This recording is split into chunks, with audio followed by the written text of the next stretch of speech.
just want to say that I treat and speak to animals with true, full, deep reverence and respect and kindness in my heart, truly, with feeling and sense of guardianship and protection and love and care for them, caring over them as well. And I give and I'm kind to them. And I also feel reverence in my energy, which they also feel. So animals are naturally drawn and gravitate to me because they know they're not only safe, but they're loved. They're not only loved and cared for, but they're safe. And it keeps happening, and I just love it. Just thought I'd say that with you, my friends. Animals are basically like people with different body. They're like extraterrestrials, except they're terrestrial. They're on Earth. They're just like, you know, ETs. That's like short for extraterrestrial. They're true. They're alive. They're like us. So yeah, that dog Lulu took around 4 or 5 days of living here, maybe 5 days. Today's the 5th day, before it really warmed up to me and started following me everywhere. I think it's just a bit shy, and I wasn't like trying to get in his face or like befriend it or force anything upon it. So it just naturally, like gradually gravitated towards me and my energy.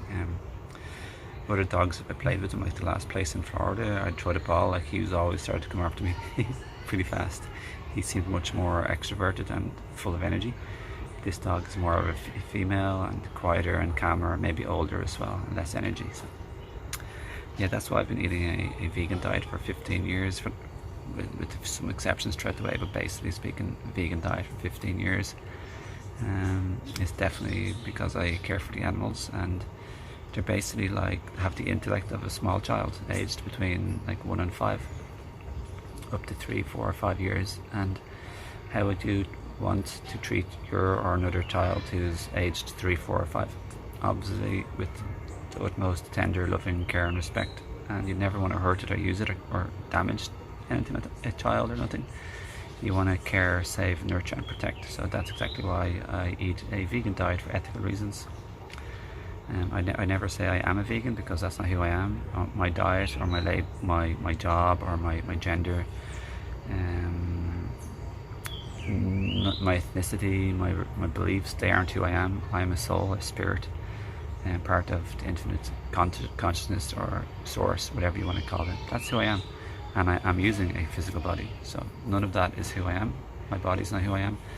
But I think it's important to align our beliefs and ethics and our heart all in the same place. So we truly love and care and treat others like we'd like to be treated, like if we were an animal or a dog or a pet or a puppy or whatever, pig, elephant, rhino. How would we like to be treated with somebody who has more power than us? And that's the simple answer right there, because ETs who have more power than us, they could hurt, kill, capture or enslave us, and we don't want that to happen. And maybe that has happened in the past, to be honest, but we don't want that to happen. And these days it's much more kinder towards the human species. So yeah, just sharing my thoughts. I'm not like telling you to think the same way as me or believe my way or nothing like that. You're totally free will to think and believe the way you want. But I just wanted to share, because it feels good to my heart to share something that's very caring and heart-centered. And similarly, I also love and care for humans and children, and also I try and not kill insects if I can help it. I try not to kill any insects. The only insect that kills is a mosquito, because I just can't help them biting and waking up and creating a big fuss with my children, me, my family. What can you do? I try not to do it though if I don't have to, for sure. Other than that, I try not to step on an ant. I try just care for them. Like, if I don't want to hurt their leg or break their leg or nothing like that, I just try and care for them. And imagine if I was them, how would I like to be treated by a bigger force than me? You know, that's what we want to be treated, with care and reverence. Like, we want to be cared for. So does it cost any harm to care? Does it cost anything to care? It doesn't really, doesn't it? Not. There's a little bit of effort, a little bit of heart-centeredness, but actually happens to feel really good. It feels really good to love and to care. Anyway, that's my opinion. Thanks for listening, and have a lovely day. Lots of love from me, Owen Fox, here from Ireland, but travelling in Costa Rica at the moment.